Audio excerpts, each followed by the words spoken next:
بسم الله الرحمن الرحيم. اهلا بيكم في فيديو جديد. هنتكلم في فيديو النهارده عن تطبيق مؤقت التقلصات.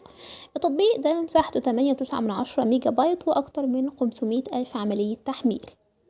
التطبيق ده لكل واحدة حامل في شهورها الاخيرة وعايزة تحسب عدد الانقباضات اللي بتجيلها كل قد ايه علشان تحسب موعد الولادة بتاعتها او الولادة بتاعتها قربت ولا لا.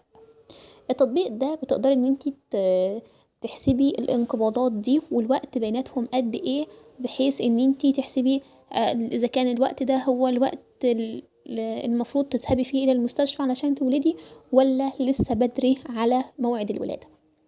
التطبيق الصراحة فكرته حلوة وجميل وهيساعدك او هيساعد كل ست حامل ان هي تقلل من خوف اللي عندها، بحيث ان هي لو حست باي انقباض تقول دي ساعة الولادة، ولكن بيطلع ان هو لسه بدري على موعد الولادة. فالتطبيق ده هيساعدك في الموضوع ده.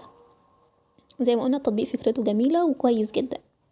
كمان التطبيق ده يعني هيساعدك ان انتي تنظمي الموضوع، ولو في حاجة بتقدري ان انتي تبعتي الموضوع اللي هو بيكتبه لك في صيغة PDF، فتبعتيه للطبيبة المشرفة عليكي وتقدر ان هي تساعدك وتقولك لا لسه بدري او خلاص موعد الولادة حان فتيجي للمستشفى عشان تولدي. ففكرته جميلة، فاستخدموه ان شاء الله هيعجبكم. وفي النهاية لو عجبكم الفيديو اعملوا اعجبني وسبسكرايب للقناة وفعلوا زر الجرس عشان يوصلكم كل جديد. والسلام عليكم ورحمة الله وبركاته.